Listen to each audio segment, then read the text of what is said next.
Alors voilà, avant de me lancer dans une nouvelle série de vidéos consacrée au traitement de surface des différentes pièces métalliques, ainsi qu'au traitement de surface de la visserie, je vous fais part d'un petit échantillon de quelques-unes de mes expérimentations concernant le traitement de surface sur quelques vis que vous avez face à vous.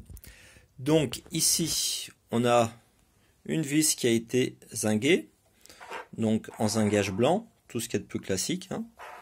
Donc on voit que la vis est relativement brillante, d'accord, qu'elle n'est pas granuleuse, qu'il n'y a pas de dépôt de zinc, ça reste relativement uniforme, c'est très régulier. Et on a un bel aspect brillant, relativement blanc, pas doré, pas teinté, pas noirci. Cette vis, on peut la comparer avec celle-ci, à côté, qui elle, comme vous le voyez, est un peu moins brillante. Elle est comparativement plus étincelante. Bon, on ne voit pas trop sur la vidéo, mais un peu plus mate.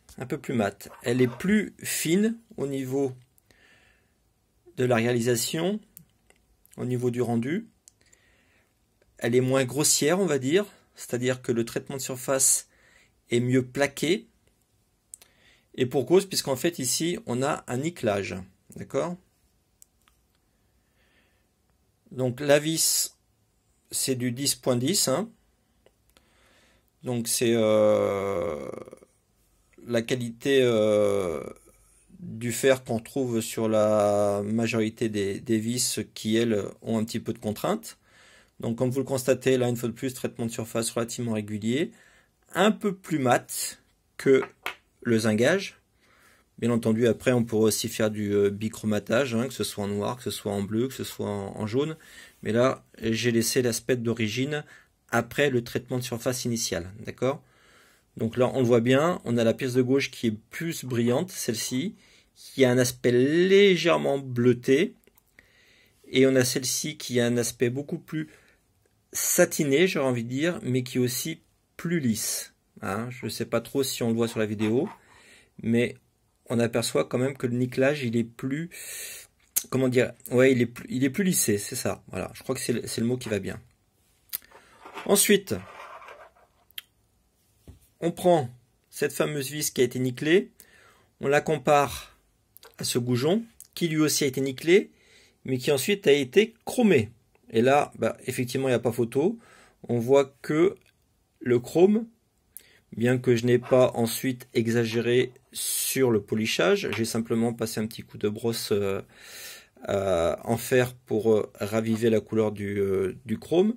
Donc là, on voit que effectivement, la vis, elle a un traitement de surface qui est un peu plus épais, légèrement plus granuleux parce que au-delà du nickelage, j'ai déposé une petite couche de chrome et donc effectivement c'est relativement brillant. Si on compare ça à la vis zinguée, on voit que toutes les deux sont brillantes, mais que le chrome il a un éclat qui est quand même différent, d'accord?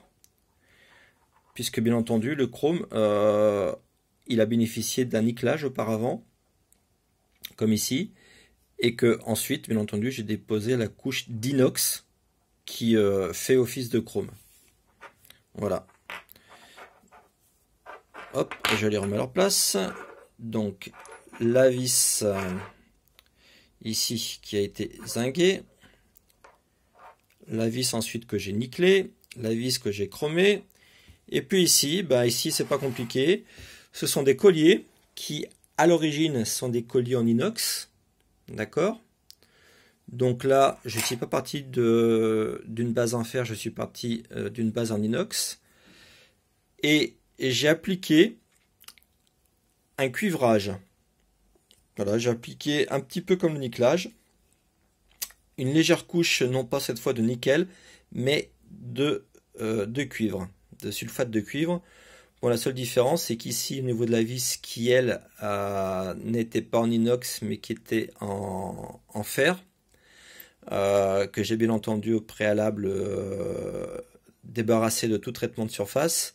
Et j'ai appliqué directement le traitement de surface au cuivre, sans auparavant la nickeler ni la zinguer.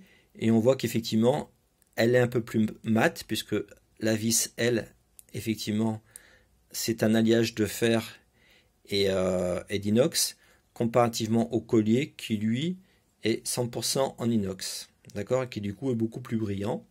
Mais on a quand même un beau rendu rose, cuivré. Ce que j'aurais pu faire, c'est bien entendu ensuite passer un petit coup de touret métallique, doux, hein, ou de brosse métallique douce, sur la vis, afin aussi de la faire briller, voilà, de lui donner un aspect plus éclatant. Mais on a déjà un rendu qui est relativement lisse, qui est très régulier, qui est très léger, et qui fait apparaître une belle couleur rose. Bon. Voilà un rendu des quelques travaux que j'applique sur mes pièces et sur ma visserie quand je fais mes rénovations, mes restaurations. Donc je sais qu'il y a plein de tutos disponibles sur Internet, sur YouTube. Après, ils sont pas tous toujours simples à mettre en place. Moi, je me propose, si ça vous intéresse, de faire quelques vidéos explicative avec les procédés que j'utilise pour arriver à ces résultats-là, je précise, et c'est ça qui est intéressant, en utilisant que des produits que l'on peut trouver dans le commerce, dans les grandes surfaces, sans avoir à passer par des boutiques en ligne spécialisées, où on va acheter des produits effectivement de traitement de surface qui souvent coûtent très cher. Voilà, donc moi j'utilise des trucs très simples, c'est-à-dire de la lessive de soude, de l'acide chlorhydrique, de l'acide sulfurique, qui lui est un peu plus compliqué à trouver maintenant, du vinaigre, du sel et d'autres choses que je me propose de vous présenter dans une série de vidéos si toutefois ça vous intéresse. Donc je répète, zingage, nickelage, chromage, enfin en tout cas un dérivé du chromage, puisque le chromage en tant que tel aujourd'hui, les produits qui permettent de le réaliser ne sont plus accessibles aux particuliers, on va dire, ni même à certains professionnels, simplement à une certaine catégorie industrielle. Et ensuite, du cuivrage qui peut se faire sur l'inox, sur l'aluminium ou tout simplement sur du fer.